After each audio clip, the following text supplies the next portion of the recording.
दिल्ली की गर्मी और दिल्ली की सर्दियों हमेशा चर्चा में रहती है, लेकिन कल मैदान पे भी हमने देखी दिल्ली के कप्तान की थोड़ी गर्मी। You all know what happened. Delhi का मुकाबला राजस्थान से, crunch moment, last over, Rishabh को लगा नो बॉल थी। उन्होंने टीम को एक समय पे कहा कि आप वापस आ जाइए। Almost was going to forfeit the game. Mohammad Kaif मेरे साथ हैं, फॉर्मर दिल्ली असिस्टेंट कोच, जो ऋषभ को बहुत अच्छे से जानते हैं। आईपीएल में क्या होता है डगआउट्स में, इमोशंस, रिएक्शन सबको बहुत अच्छे से जानते हैं। कैफ भाई, thanks for joining me on my channel, always a pleasure. सबसे पहले आपकी छुट्टी थी, आपने जब घर पे देखा, आपका पहला रिएक्शन क्या था जब हमने देखा ऋषभ को वापस बुला रहे थे रोहमन पावल? कि नियम ना तोड़े, जो नियम है उसके तहत ही काम करे। हाँ, मैं समझ सकता हूँ प्रेशर वाला गेम चल रहा है और ऋषभ पंत युवा नए कप्तान है, अंपायर से थोड़ा सा नाराजगी हो सकती है, पर जो नियम है, लॉ है, वो ना तोड़े। वो था कि आप एक तो आपने प्लेयर को बोला कि बाहर आ जाओ, उसके बाद कोचेस को अंदर भेज रहे हैं कि आप जाके अंपायर से बात करो। अंपायर ने एक बार आपने अपना निर्णय दे दिया तो बदलेंगे नहीं, वो कभी नहीं हुआ ना, इतिहास में कभी नहीं हुआ कि आप देख लें कि अंपायर ने कोई निर्णय बदला हो किसी कहने पे, वो नहीं होगा। उनके पास अपने सिस्टम है, थर्ड अंपायर, रेफरी, उससे बात करते हैं। पर मुझे लगा शायद ऐसा पहले जहां वो सीखेंगे। इमोशनल इंसान है ऋषभ पंत, थोड़ा इमोशनल इंसान है, युवा कैप्टन है, मैं समझ सकता हूँ, पर थोड़ा सा जो नियम के तहत ही रहे तो ये बेहतर होगा। सीखेंगे नए युवा है। इज दैट द थिंग, जो इमोशन है, सब भूल जाते हैं कि ऋषभ पंत अभी 30-32 सालों के नहीं है, but obviously as a captain आप एक एग्जांपल सेट करना चाहते हैं। शायद उस हीट ऑफ द मोमेंट के बाद, क्या आपको लगता है जितना आप ऋषभ को जानते हैं, उनको खुद भी रियलाइज हुआ होगा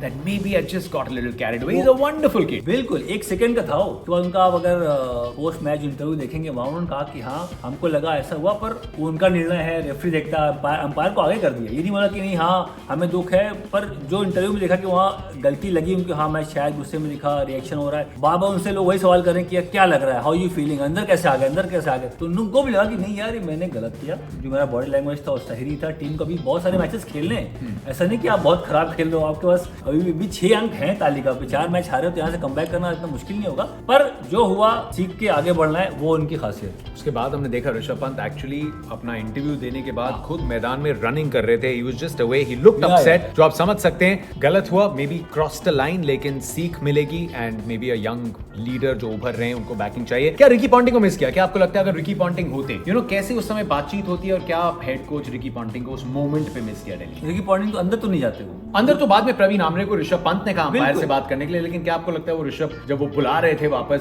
वो हो पाता? अगर क्या अलग होता अगर रिकी के साथ ऐसा नहीं होता। रिकी के साथ थोड़ा सा और उनका कंट्रोल है, ऑफकोर्स हेड कोच है, बहुत साल से काम करे दिल्ली के साथ, पंत को जानते भी अच्छे तरीके से, तो शायद वहां तक बात ना आती, पर नाराज वो भी होते। वो जो निर्णय हुआ वो बहुत ही क्लोज कॉल था, अंपायर ने थर्ड अंपायर की तरफ नहीं गए, तो वो गुस्से में होते, मैं उनको जानता हूँ, गुस्सा करते और शायद रेफरी के पास भाग के जाते, अंदर ना जाते, वो रोप क्रॉस नहीं करते, पर रेफरी के पास जाते, थर्ड अंपायर के पास जाते, पूछते भाई क्या चल रहा है, तो हमें लग रहा साफ साफ की हाइट है, नो बॉल है, वो जाहिर करते अपनी बात, पर शायद अंदर ना जाते कि ऋषभ जो उनको भेजा कोच को अंदर जाके बात करो, वो ना करते वो। पर हाँ, वो अंपायर से वहां साइड में जाके कई बार मुझे भेजा उन्होंने कि यार क्या बात कर, क्या हो रहा है, तो वो इन्वॉल्वमेंट तो है उनका पूरा। इसके पहले हम अंपायरिंग पे आए, एक फाइनल क्वेश्चन, हाँ, क्या इसकी वजह हो सकती है जो पिछले कुछ दिन गुजरे दिल्ली के लिए, just the kind of emotion जो Rishabh Pant would have gone through, COVID cases आ रहे हैं, आपके मेन खिलाड़ी अवेलेबल नहीं हो पा रहे, आपने पिछला मैच अच्छे से जीता है, do you think it could have been an emotional outburst? हो सकता है, क्योंकि थोड़ा डेस्परेट भी दिखे, पॉइंट्स तालिका में अभी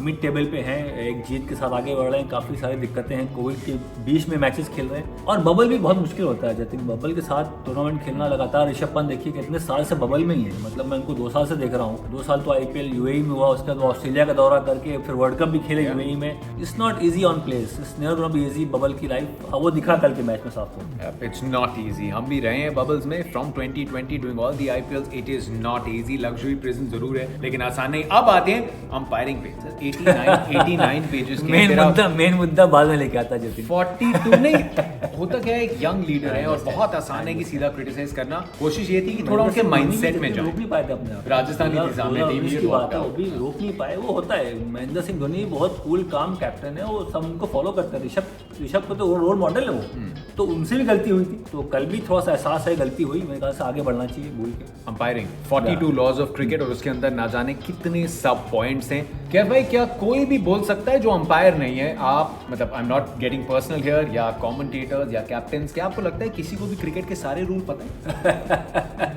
रूल तो अंपायर को पता होते हैं, करेक्ट, तो मतलब क्या बहुत ज्यादा रूल्स हैं क्रिकेट में, द कॉम्प्लिकेशन छोटे-छोटे पेचीदे, पर ये कॉमन सेंस था, कल जो हुआ है कॉमन सेंस था, पर रूल कुछ और कहता है ना। रूल मैं बोल रहा हूँ कि क्रंच मोमेंट चल रहा है, लास्ट ओवर है, 3 छक्का बल्लेबाज मार चुका है, मतलब डिसाइडर है, वहां से कुछ भी हो सकता है, तो आप थर्ड अंपायर के पास जाइए, जाइए। रूल कहता है आप नहीं जा सकते। क्यों नहीं आ सकते? अगर आप फुल टॉस पे अगर डिसमिसल होता है, हाँ, अगर आउट होता है तब ही जा सकते हैं अंपायर। अगर डिसमिसल नहीं हुआ हाँ। तो ऑन ग्राउंड कॉल है, वो रेफर करने के लिए नहीं जा सकते। सबको लगा कि अंपायर एरोगेंट हो रहे हैं, लेकिन ये क्रिकेट के रूल कहते हैं क्या थोड़े कॉम्प्लिकेटेड रूल्स है और इनको सिंपलीफाई करना है। बिल्कुल, ये कॉमन सेंस है। ये देखिए, ये तो ऐसा पल था गेम का जहां गेम कहीं भी जा सकता था। और मैंने कई बार देखा अंपायर ने चेक किया, आपने सही बोला आउट होते चेक करते हो, पर वैसे भी कई बार हम जो कंफ्यूजन होता है, हाँ भाई थर्ड अंपायर के बाद चले जाते। बहुत बार हुआ है, बहुत बार देखा कि कोई बिना तुक्के भी गए कि भाई हमको लग रहा है साफ तौर पे यार क्या हो रहा है, सब कुछ दिख रहा है ठीक है, पर वो अंपायर के पास चले गए थर्ड अंपायर के पास। ऐसा हुआ है बहुत बार, बहुत अंपायरों ने किया है। कल भी रूल को पीछे छोड़ के अगर वो कॉमन सेंस का इस्तेमाल करते कि मुझे चेक करना है, क्रंच मोमेंट चल रहा है, कुछ भी हो सकता है, तो मैं वहां अंपायर की तारीफ करता हूँ। इज द प्रॉब्लम कि ये जब रूल्स लिखे गए हैं तब टेक्नोलॉजी नहीं थी, बिल्कुल इतने ऑप्शन नहीं थे, I तो agree. अब I हैं। agree. तो शुड इट बी सिंप्लीफाइड? अगर थर्ड अंपायर के पास विजुअल्स है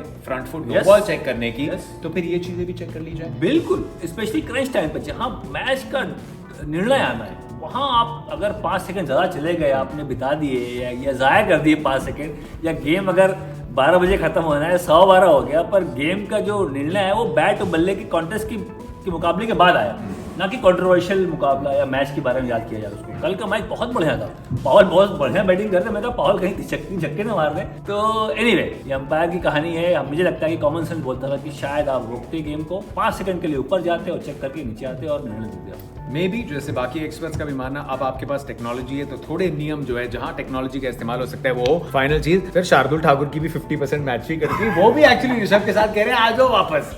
प्रवीण आमने को भेज दिया कप्तान ने एक मैच में, वहां प्रवीण से भी बैन लग गया और 100% मैच फी कर गई। ये थोड़ा कोलैटरल डैमेज हो गया। हाँ, डैमेज हो गया और पर सीखने को मिलेगा। मुझे लगता है कि जो गलती हुई वो सीखेंगे। युवा है, 23 साल के हैं अभी, तो बहुत लंबा करियर है ऋषभ पंत का। मैं जानता हूँ जज्बाती इंसान, इमोशनल इंसान है और सीखते भी हैं। मैं 100% बोला जाती मैच के बाद बैठ के 4-5 प्लेयर के साथ बैठे होंगे, उनसे पूछा होगा भाई लगता है मैं शायद लाइन क्रॉस कर गया। ये बात करते हैं वो हमेशा मुझसे बात होती है मैच के बाद, क्या गलती हुई, कहाँ बॉलिंग चेंज कर सकते हैं। वो ऐसे इंसान है, हमेशा क्रिकेट के बारे में सोचते हैं। ये जो कल हुआ, मुझे पता है कि आगे कभी नहीं होगा फ्यूचर में। Well done. चलिए यही उम्मीद करेंगे। यंग लीडर्स बहुत सारे हैं, बहुत नई चीजें हो रही हैं, लेकिन अलॉन्ग विद जो क्रिटिसिज्म है, अगर वो खुद ही सीख पाएंगे तो it's only right to not make it personal. आपकी क्या राय है आप कमेंट सेक्शन में बता सकते हैं। बहुत बहुत शुक्रिया मोहम्मद कैफ का, इनको तो मैं कहता ही हूँ, और इन्होंने सब्सक्राइब कर लिया चैनल, तो आप भी कर लो लाइक शेयर सब्सक्राइब और बिल्कुल घंटे वो Content बटन है। बेल। Content सर इंटेंट भी है और कंटेंट भी है। दोनों है। इंटेंट अच्छा, कंटेंट अच्छा। दोनों है।